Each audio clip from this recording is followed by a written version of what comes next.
Yeah, and I think it's incredibly unfair to look at the current plight of men and to look at women and saying, you need to help. Mm-hmm. Like, it's got to be offensive, right? For someone to suggest, as a woman, to hear, like we've had to work so hard. Yeah.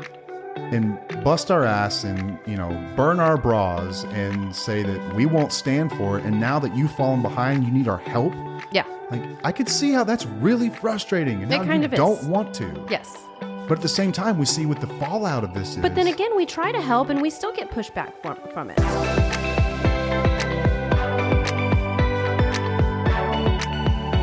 Welcome back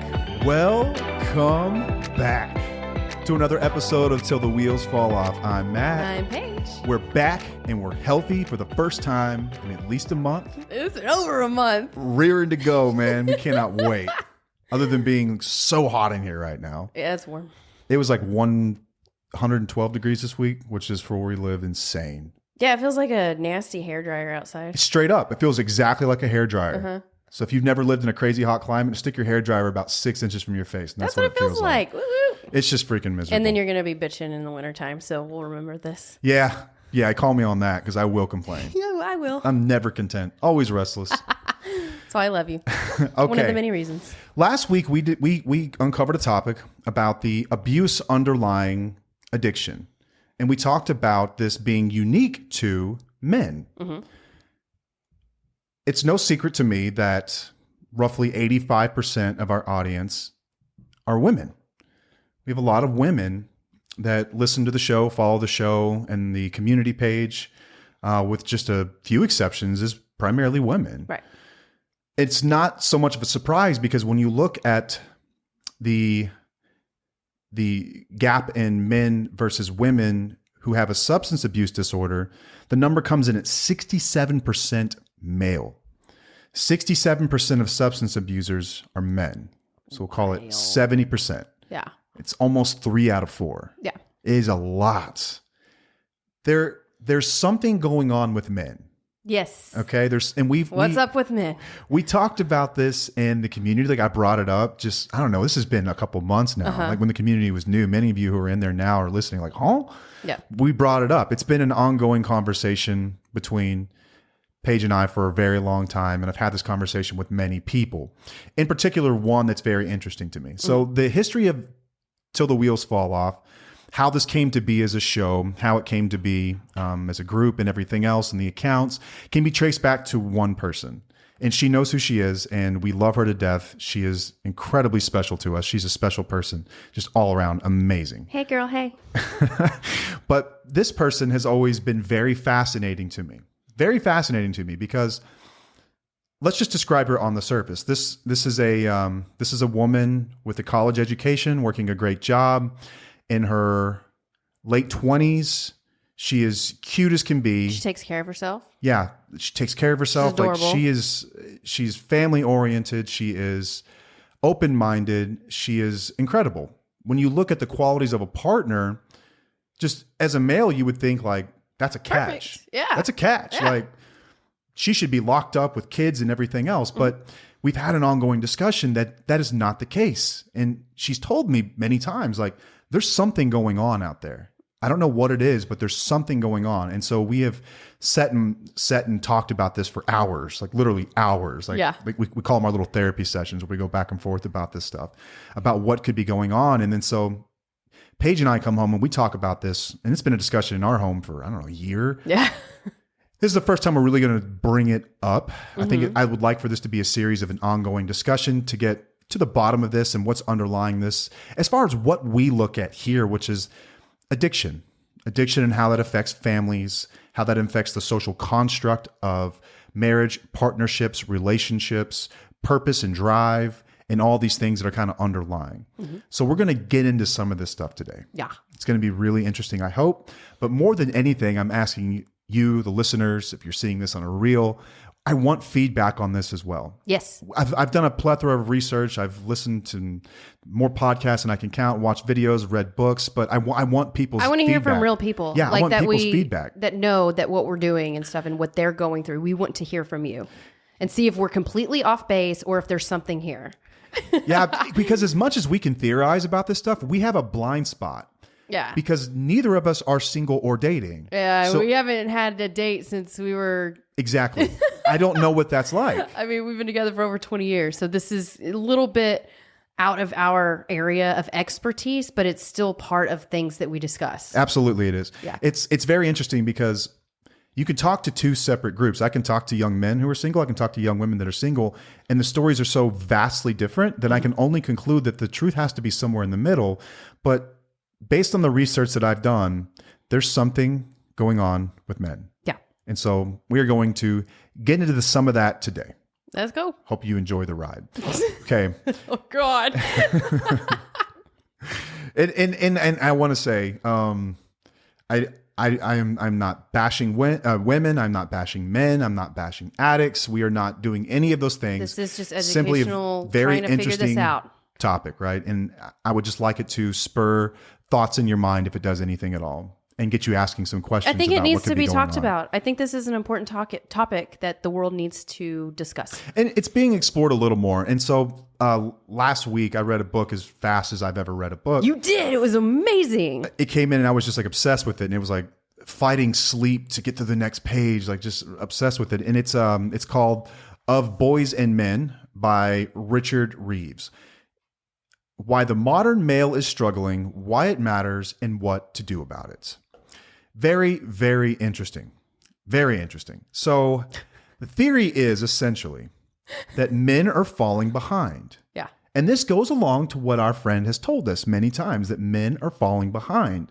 I can kind of sense that as well. When I go to treatment centers, the majority of the room, they're male. Yeah. They're male. I mean, what is your observation? My observation? Yes. You meaning like just that the fact that they're male? Well, have you noticed that you've been going to the treatment center for 10 years? Have you noticed a change in the male attitude? No, the male attitude hasn't changed a lot. If anything, I've seen a bit more women come in. Okay. Still, the numbers are so staggered. I would say it's probably 80% in that particular treatment center, probably 80%. What about their drive? Non-existent. Has it always been that way?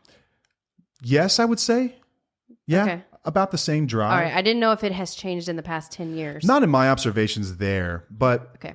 something that we're presented with just about every day is a story from a spouse who is trying to keep her family together, and she has an apathetic partner who has no interest in acknowledging they have any kind of substance problem. Or if it's kind of obvious, they'll just deny the severity of it, unwillingness to get help. Some of those that actually do try to get help are just unwilling to do the work it takes to stay in it.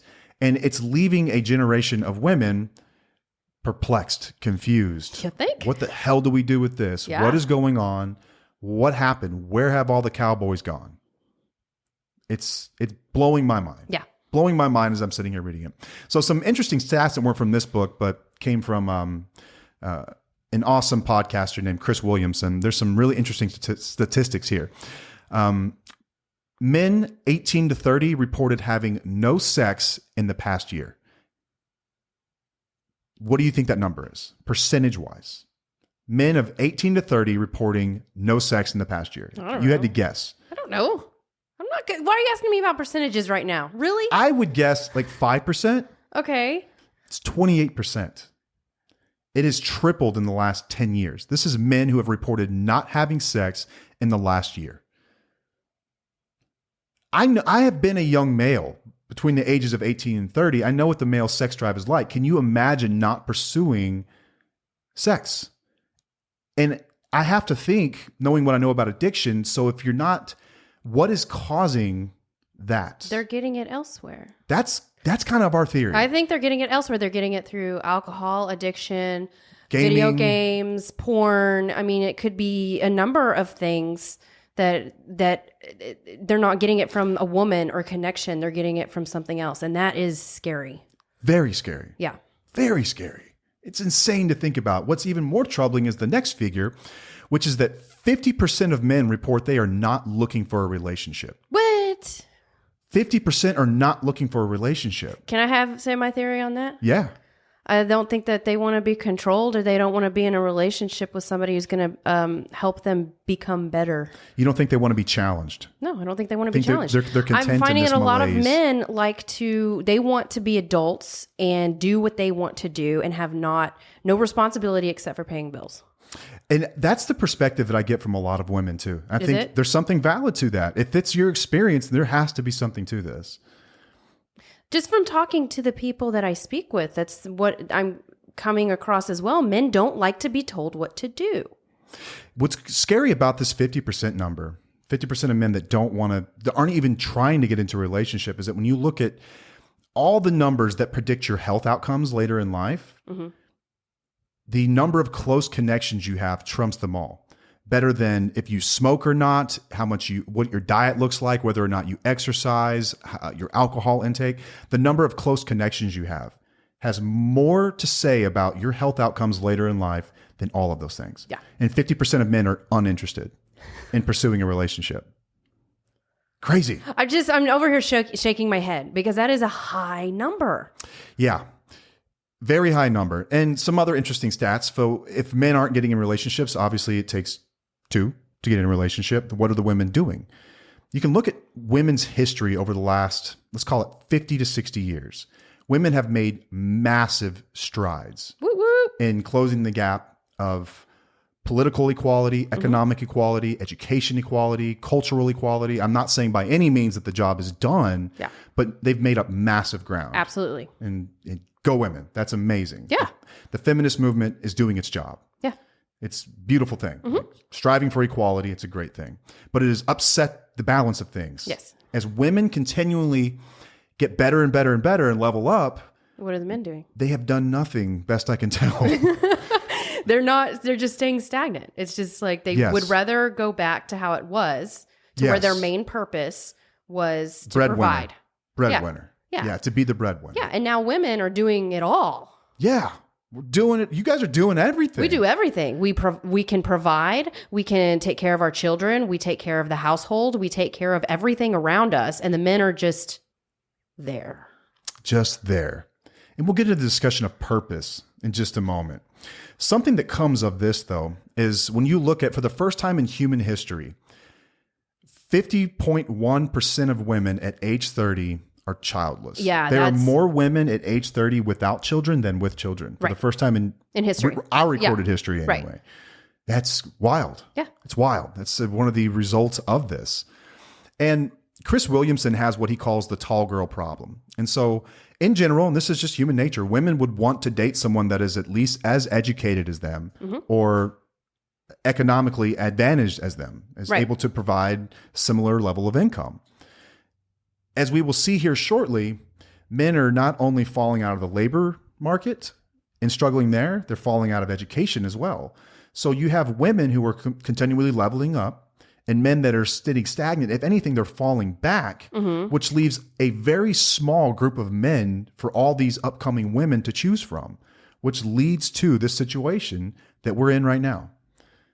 And I think that a lot of the problems that we deal with and the couples that come to us and then are looking for hope and help, I think that there's some of this underlying a lot of it. Oh, yeah. When I deal with the men especially, I get this. Right.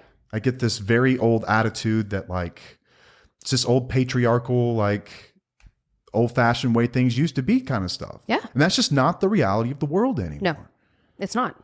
And so the book I read of Boys and Men goes into all kinds of statistics and reasons for this and really digs into it. And it's very, very interesting. We're not going to spend the entire episode. Thank you. Yeah. Digging into, oh man, Paige has been getting stat after stat after stat as I just get excited every time I read one. And it's great. Stats are great, but I get really like tired head from hearing stats over and over again because I want to have a conversation about, theories and throw a stat in occasionally. Just know that the takeaway is that boys are behind girls in education.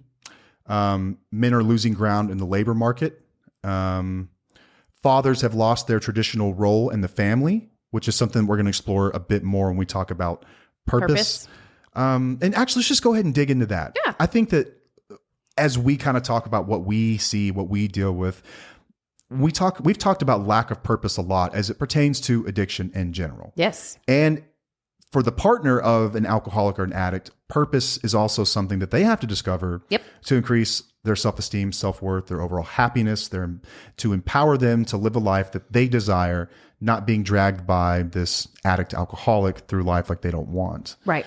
It's this purpose. Yeah. So when we're talking about purpose, I think that there's this hilarious quote. I don't remember the name. There was a feminist author who said, women need men like fish need a bicycle.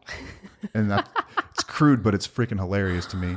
But if you think about it, really, for human history, the man's job, the man's role in a relationship has been what? Just to provide. Okay, so now we've turned that on its head. The statistic that I will give you a statistic. I'm sorry.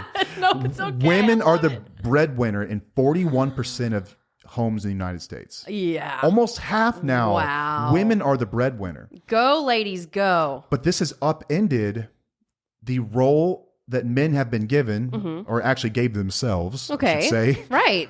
Many years ago. And so they're looking at their lives, they're looking at their purpose in the world and saying, where do I belong? What do I do?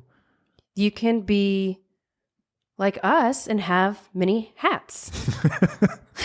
Ultimately. I'm just saying. There's the gray area where right things there. get. That's ultimately where things get. But it's not so simple. And I think we look at it as a problem. It's structural, right? So it's not just like individual men. No. It has to come from like the society piece as well. It's harder to do it individualized. Yeah. It's not just, you can't just look at men and say like, this is all your fault. No. But I can look at men and say, while everything may not be your fault, it's your responsibility to do something about it. Yeah. The face of masculinity has to change, what that means. And this is a big political debate as well that we are not going to get into. No. We are very apolitical. Yeah. I'll go on the record saying that.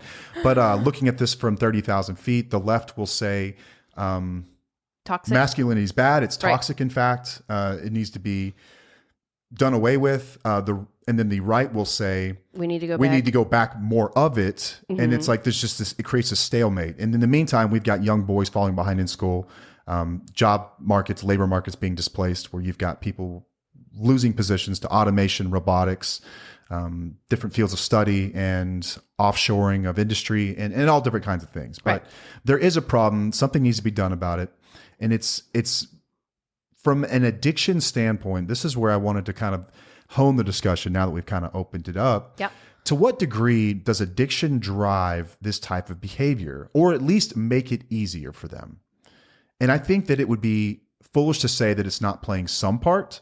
Now, how much of that? I don't know. If we're going to weigh it against socioeconomic factors and political factors and all these things, I don't know. But I think it's a larger percentage than people would be willing to admit, that there are people who are addicted to pornography. Men are addicted to pornography, and men who are addicted to the patriarchal idea of what a man is and cannot evolve and refuses to evolve, as well as substances themselves.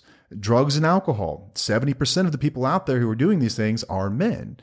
And if you think about what our relationship was like whenever I was actively using, I was awry when I was using, when I was out and about, how, like, you had to wear multiple hats. You've always had to take on a larger burden of the work. Right.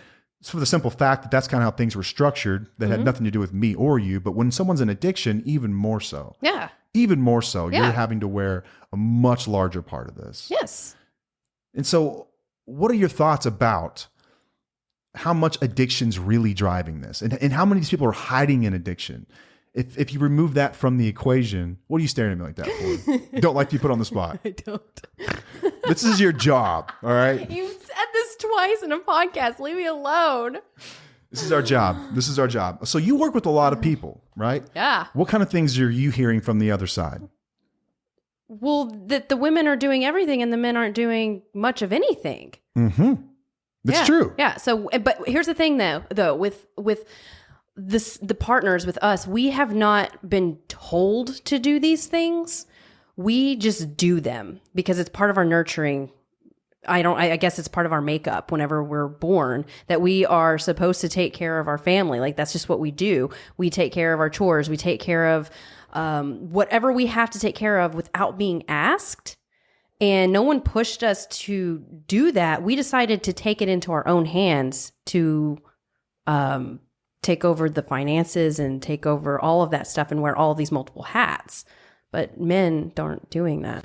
A quick break in the action to let you know about an exciting development in the TUFO universe. When we started this thing, we said we would never work with an advertiser or company unless it's something that we believed in and we already use.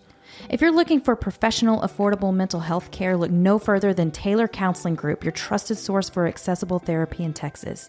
Taylor Counseling Group believes that everyone deserves premium mental health care, regardless of their income level. That's why they offer reliable and affordable services at 12 locations across Texas.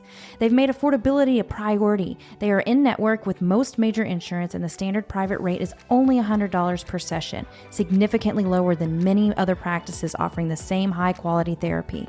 They believe that getting the help you need shouldn't drain your wallet. Scheduling an appointment is quick and easy with their convenient online booking tool. No complicated processes or long wait times. They value your time and ensure that you can access the care you deserve without any hassle. At Taylor Counseling Group, they believe in a personalized approach to therapy. The professionally trained counselors offer a diverse range of services, including individual counseling, couples counseling, family therapy, play therapy for children, and even specialized techniques like cognitive processing and existential psychotherapy. They're here to help you navigate life's challenges and develop a personalized treatment plan tailored to your unique goals. Taylor Counseling Group is your partner on the path to mental wellness. Experience professional, affordable care that puts you first. Visit their website, taylorcounselinggroup.com, or call them today to schedule an appointment and tell them TUFO Couple sent you. A link and phone number is going to be available in the show notes. And back to the action.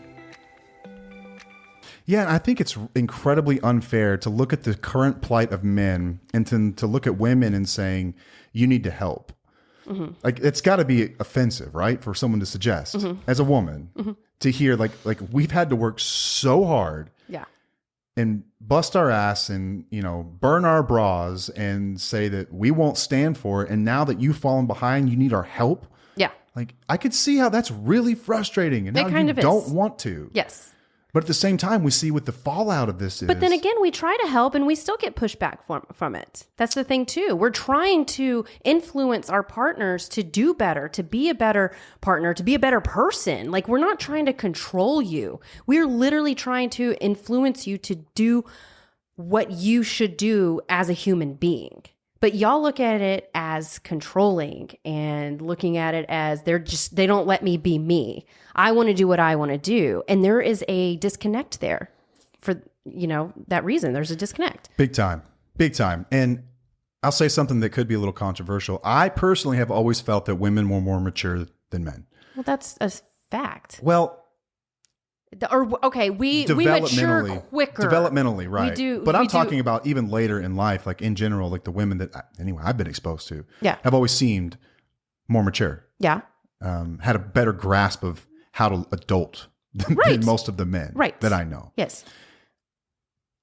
And I think about, okay, so what do we do about it? What's the answer? It's so complex. Like, we're certainly not going to cover it in a 45-minute podcast and come up with a solution. No. But as it pertains to addiction, the role that masculinity plays, and the role of the modern masculine father, husband, provider, caretaker, like, what does that really look like? And how do you begin to overhaul that within the family unit?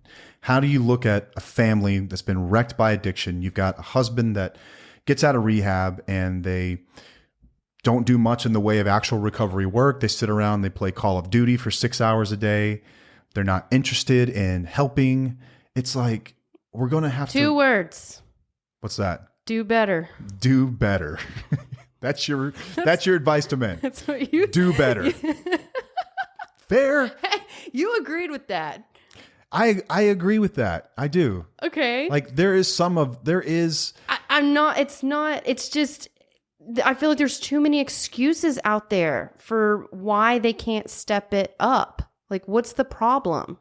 I don't know. I mean, I think it's all about evolution, right? And I don't mean that from a human history standpoint. I mean that from the dynamics of the family have changed. Women are no longer dependent on you economically. How can you make yourself useful, and how do you find purpose in a world?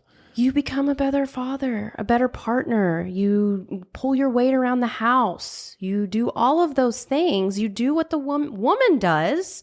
That's where the equality comes in my opinion. I agree with that. And I think that as a man, I would encourage other men to look at women currently and what they're doing, because they're doing incredible things in the world, and say, they're doing it right. Let's watch and learn. Yeah. Let's begin to take on some of those same behaviors and actions, and how can we be helpful, as opposed to saying either it's your fault, help me, or I'm not going to do anything about this at all. It's your fault. Yeah. And you're a man. So how does that make you feel to look at other women or look at women and say, watch them do what they do. They've got a good head on their shoulders, because a lot of men are not going to look at that. It's an ego thing, it seems like. Me personally, I have zero problem with it. I think that's beautiful. Zero problem with that. Now, what about, 10, 15 years ago when you were actively using and you were younger and you were, not in the best mental space? Tough to say, because I don't really remember my frame of mind around things like this back then. Okay. I really don't. Younger in that time in my life, I'm not sure I had any real established ideas or opinions about much of anything. I was just concerned about one thing. Right. And that was just, keeping my addiction going. That was pretty much it. I wasn't giving a whole lot of thought to these types of things. So it sounds like that people just need to find their purpose again. And the purpose is not it's changing. It's shifting. It doesn't mean provide. It can't just solely providing for your family. Purpose means something completely different now. Right. And so when I say do better. Yes. So it's a call to action for men. If your partner listens to this, that's wonderful. Especially for a man in recovery, this is what worked for us. I'm not saying this is a golden ticket way out for everyone, but this is what worked for us. So when I got back into the family unit, I recognized immediately that you had taken the reins and you had been running our family for a very long time. Yes. And I was very aware of the fact that I was not going to be able to come and step in and be like, okay, the man's back in charge. It was never anything like that. You agree, right? Absolutely. I'm just making sure, I have different memories. No, than I'm you did. extremely grateful for that. Very gently kind of work my way back in, show you the respect that you deserved, give you the admiration that you deserved, and start to watch what you were doing and see how I could be helpful and how I could pack into the overall mission, which is let's get our family from A to B. Yeah. And what does that look like? Teamwork. Right? Yeah. So it was a bit of an ego softening process. So I think that for anyone straight out treatment, that's a really good way to look at it, is be very respectful and understanding that your partner, and this could be the other way too. This could be a man who's been taking care of things and the woman's coming out of treatment. Right. To look at that family situation, understand this person's been wearing every hat that exists. And ever so slowly, you're going to have to suggest or ask permission to take a hat. Yeah. And sort of, begin to pull your weight again. I just don't know why it's a problem to, educate yourself, have personal development, choose growth, learn from others, change your behaviors, change your habits. Why is this such a difficult thing for a lot of people? That's a damn good question. And I don't know the answer to that. And I bet you if you asked a lot of scholars and researchers, you would get a multitude of answers. But I bet you the most honest ones would just say, we don't know. You think people are just content with getting their purpose elsewhere? Yeah. And filling their void elsewhere? Yeah, because it's so much easier. I've always believed that. Well, what you just said, it's so much easier. Yeah, I've always believed that in general, I can speak as a man who was addicted, that I was like water. And what I mean by that is I was going to find the path of least resistance. Yeah.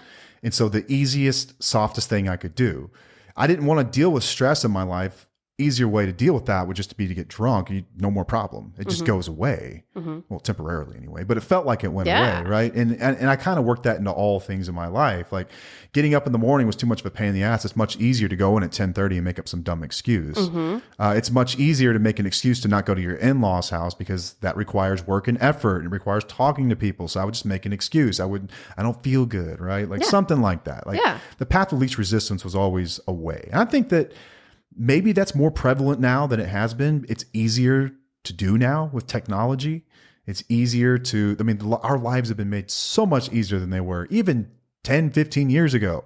Imagine, 20, 30 years ago. But what's happened is that women have moved up in every way, culturally, economically, education, within the family unit itself. And men have just stayed put. Mm-hmm. You guys are moving up and the culture has evolved, but men have not. And we are stuck. And I think that addiction is going to get worse. I agree. Not better. Yep. I think that we're looking at the tip of the iceberg here. Uh-huh. And it's going to get much, much worse. Yeah, it is. Much, much worse. Right. So, on the side here, like part of my job, I guess, is to inspire men that are sort of grappling with this and putting a message out there of hope. And it's not to shame anybody or No. anything. This is just what's happening. This is the reality of life right now. Yeah. So we have to bring this up, and it has to become, it has to be discussed, because like you said, it's going to get worse. Yeah, I'm not out here beating anyone up. Like, No. it's just this is the reality. These are the facts. Like, I want to put my arm around them and say, Like, you can do this. things can get better. Things can get And better. It's going to require a lot of work, And- but you can be useful. You can have purpose. And them filling that void with all of these external things and not with a personal connection is going to catch up with them many years down the road. Absolutely, it Because will. they are learning, they are numbing their emotions, they are stalling their growth. They are like, everything is just, like we said, stagnant. So it might feel good temporarily, but in the end, they're really missing out on a true connection and actually being like amazing in life. Yeah, like you're selling yourself short. Yeah. At the very least, you're selling yourself short. And we've talked about this just in terms of like I think the reasons not to use a substance like far outweigh the reasons to use a substance. Like, Agreed. Like when I look at my possible potential, if I want to use 100% of my potential, if I want to achieve it, then substances cannot be a part of it. Yeah. Even if I choose to drink a little bit, it's going to take away some of my potential. Yeah. Like there's a cost associated with doing it. Yes. Something has to give here. Yeah. But I think that the lack of purpose is felt by so many men right now. And it's not just at work. It's not just in their homes. It's something much bigger going on, like in society as a whole. Like, masculinity has been like deemed toxic and like that's terrible. And like there are certain traits of it for sure. Like in the patriarchy, like that's Right. if you feeling good about yourself means you have to put someone else down, that's a bad thing. That's Right. a selfish thing. Right. It's not. And like people hate on feminism, but feminism is nothing more than asking for equality. Exactly. Like if you have a problem with feminism, I got big questions for you. Right. Like what's the Right. problem with equality? Yeah. Yeah. Right. But when suddenly things aren't working our way as men, we've kind of like rebelled. And then like you look at the dangers of this, like you look at men in general, like biologically we're different. We have more risk-taking behavior. We are also more aggressive. And these are strictly due to testosterone. This is a hormonal thing. Yeah. But you look and see what happens when men get addicted, when men get lonely, and men are aggressive and men are violent. What does the world look like? Well, I'll tell you what it looks like. You can see it everywhere. Turn on the news and tell me how many shootings there were today. How many kids went to school and, with a gun? How many men got abusive with their families? How many sexual assaults occurred? Like lonely men are very, very dangerous for society. Right. Very dangerous. And you throw an addiction, it just makes those propensities even worse. And things get much, much scarier. Yeah. So part of what we're doing in the background, we've kind of alluded to it a couple times, but we're developing coursework because we can't physically, we don't have there's not enough time in the day to work with people all day one-on-one. Yeah. So we're developing courses so that we can teach one to many. So it's us spending time with many, many people in a course.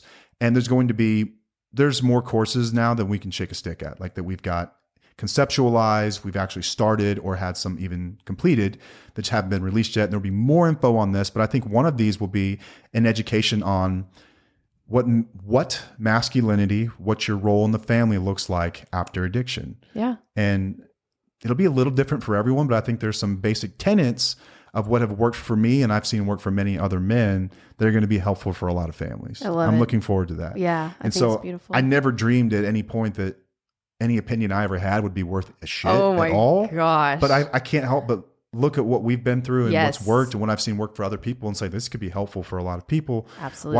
Why don't we teach a lot of people how this works? And it's not like complicated. Like it's not rocket surgery. You know, a lot of it's basic manners. Like, Yeah, but it's been lost. it has. It's lost. been extinguished. Yeah. It's just time to educate. It's okay. Yeah. I mean, there's a problem with men. There's not a problem of men. Right. We can address this. This is one little piece of it. This is the part that pertains to our little niche and addiction and behavioral changes and the inner workings of a marriage and a partnership and a relationship. But there are much bigger things that I will never be able to touch, like education reform, labor reform, and all that good stuff. But I mean, those are certainly parts of this that play into it. But back to the original piece of this, it blows my mind how many incredible women reach out to us and are having all these problems. And it's from a market efficiency standpoint, this is like where my economic brain goes. So markets are supposed to be efficient. When there's a lack of supply, there's an increase in demand, prices adjust, equilibrium is found. When you think about that in terms of like partnerships, I'm sure her eyes are glazing over. When you think about that in terms of partnerships, though, what I see is more amazing women than ever available out there, and more amazing women than ever who want to be in relationships with men. And men are essentially shunning it. They're like, no, I don't want to do the work it takes that you're asking me. I don't want to keep up. I don't want to do this. I would rather sit and drink and play Call of Duty. And it breaks my heart. Yeah. And I want to hear from the women that are going through this and what their thoughts are. But I'd also like to hear from the men that are going through this. And like, Me too. why are you not hit me dating? up, guys. Like, what is it? What's your reasoning? And there's no judgment here. We really want to figure out what is going on. Yeah, like everything that we've talked about here, part of it came from actual facts, statistics, you can't argue. Part of it came from our experience and obviously some theories, right? So, Yeah. and apology in advance if anyone's been offended by this. This is just Especially when I what we're say do thinking. better, but that's not what I mean. It's a joke, right? It's obviously said tongue in cheek, like do better. Like, yeah, easy. Yeah, do better, guys. I mean, I had to do better. I had to choose to I had do to do better. You had to choose to do better. Do better. And look what happened. It was a great thing for us. It's like your life's falling apart. What should I do? Oh, do just better. Do better. Do okay. better, man. Okay. There's nothing wrong with that. But there is something to be said about just doing better. And what does doing better look like? I know for me, and we talked about it just briefly, just back to that for a moment, coming back into the home with a very, very kind, courteous, empathetic understanding of what's been taking place in the role of your wife or partner, even husband, when you've been out and about using, and what that looks like as you start to work your way back into it. And what type of model do you want to be for not only her, but for the children? Which is possibly the most important piece here. 100%. Like, I don't want to get into all the stats here, but I don't think it takes a genius to figure out that homes without a father present, children tend to do worse. Tend to do worse. Like there's Okay, but what if it's a mentally unstable father? people that don't get recovery.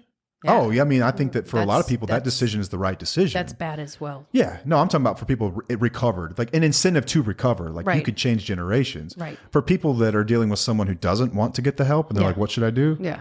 I think the outcome there is like pretty obvious, right? Right. Like don't put yourself in a situation that could get dangerous. Right. Don't do that. Never, never, ever, ever. Yeah. Tell someone to stay there just because. Like, Right. we're till the wheels fall off. We figured it out. We encourage people to figure it out, but it's not always figure outable if you're the only one doing the work. 100%. It takes two Yep. to figure this thing out. But there is something up with men. I am sympathetic to the plight of men. I happen to be a man. But I also understand very much, especially seeing when I work with partners, what women are going through, primarily women are going through. And I just feel like, guys, we owe it to them. We owe it to them to step up. We owe it to them to do better. we owe it to them Shit, you owe it to yourselves. to pull weight. And you're right about that. We owe it to ourselves as well. Like the sense of purpose that you feel in recovery, you have a unique opportunity. Actually, if you're addicted, you have a unique opportunity to have purpose that a lot of people don't. Yep. If you're a sober person and you're just playing video games, you're just kind of lost, like it'd be kind of hard to figure out your sense of purpose. If you're an addicted person, you can actually have hope that your purpose can be huge. Yeah. Because whenever you get sober and you figured it out, you can actually then go and help other people do it. Exactly. It gives you purpose. It will provide purpose like you've never felt. It was the first time in my life I ever felt actual purpose. Like, you say what you want about the 12 steps. They didn't work for me, blah, blah, blah, whatever. The 12th step is that you go out there and you do for others. You carry the message, right? And not in it's the most beautifully selfish thing in the world. You go out there, you tell someone how you did it, you help them do it, and then they recover. But in turn, nothing reinforces that behavior like teaching someone. Yep. So I get more from it actually when I help someone, but they think I helped them. I'm like, dude, you helped me. Yeah. And the end of it, we're fist bumping like, this is great. Yes. Like, we're both better now. Right. It gives you a sense of purpose. So you've got a unique opportunity to have purpose that a lot of people don't have because you're such a screw up. Exactly. You know? Yes. It's kind of Yes, it's a blessing in disguise. Kind of this wonderful opportunity. So when we talk about purpose, I think that's a unique way, and we'll approach that. And we'll have more discussions about this. Yeah. I know this episode's been weird if you hung around this long, because a lot of times we kind of go through a criteria like, hey, here's a topic, here's some issues, here's how we fixed it, and the end, we love you. This has been more of an open discussion, and we really are asking for feedback here. So if you're not already part of our Facebook community, come check us out. Any of our social media links have a link to the group. It's called TWFO Community, TWFO Community. And I would love to hear from people. I'd love to get feedback. Also, social media accounts. You can hit us up on TikTok, Instagram, Facebook.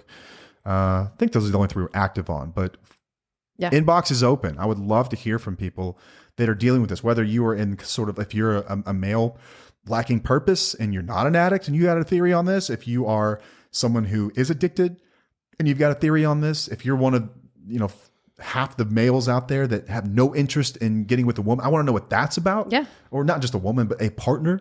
What is that about? Yeah. Even if you think you're full of shit. Yeah, I want to know what's up with that too. Interested in all the perspectives. You can say, you guys are idiots. You wasted 40 minutes of my time. Totally cool too. It's totally valid. But anyway, I hope if anything at all, this kind of got the wheels turning.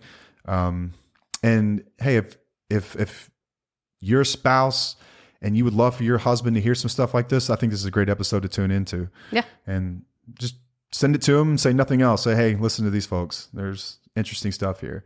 I'm not beating anyone up. Nope. I'm not saying it's hopeless. I'm saying it can get better. Yes. But you got to want to. Let's work together. Got to want it to, man. Heck yeah. And if you're willing, then I got the direction for you. Yeah. And I'll get you there. Yeah. So looking forward to this. I'm proud of you. Let's go. Thank you. I'm not sure why, but thank you. You've come a long way, man. You know what's funny about this? I'll end with this. I've always felt incredibly awkward when someone says like, congratulations on your recovery. You don't take compliments. I don't take compliments well in general. Like, it feels awkward to me because I feel like I'm just like doing what I'm supposed to do. It's like thanking your car. I get it. Thanking your car for starting. Like, I know. That's why we had that episode or that time when I was like, okay, what about us? Like we're the one who's been doing this, like the right thing for years and years and years, but where's our, hey, attaboy, and believe me, like I know where it comes from. Like I had someone explain it to me when I was my first year sober. There was a woman who came to talk to me. She was teary-eyed. She was at the gym I was attending, and she said, I just want to tell you how proud of you I am. And I was kind of sit there just like blushing, like feeling awkward. Like I appreciate it, but I don't really know how to take that or how to respond. And she said, the reason I'm telling you is because I have a son who never figured it out. And we don't know where he is. Yep. We don't know if he's alive or dead. Yep. And I just wanted to let you know it's really awesome to see someone win. Yeah. And I was like, oh, shit. Okay, I get it. Yeah, absolutely. And I'm saying you do deserve that freaking, like, you do. I mean, people who go through that, you went through hell and you've learned how to get out of it. That's amazing. I don't know. I'm just doing better. I don't really think much about it. Just doing my part, man. Like, swear to God, I don't think about it any more than that. Like, I live a blessed life. I'm extremely grateful. I'll let you all be proud. I'm just going to stay grateful. Love it. All right. Well, we mentioned the community. We have awesome free weekly calls for anyone to tune in and pick not just our brain, but the brains of the community. Yeah. People going through the exact same thing. If you struggle finding a home, a community, a sense of belonging, it is an awesome place to just for an hour a week feel like, okay, I'm not the only one struggling right now. Yeah. I'm not the only one who's feeling crazy. It's a great place to do that. It is. We've got plenty of past episodes. TikTok's been our way of getting messages out. So if you're not following us on TikTok, check us out there at @TWFO_couple. We touch on a lot of things we don't touch on here. it's kind of like a supplement to the podcast, like Yeah. some just quick hits on stuff. Yeah. It's a fun place to catch out some cool content. So check us out there. And I guess that's it. We'll That's see it. you guys next time. I am Matt. I'm Pam. And we'll see you. Bye.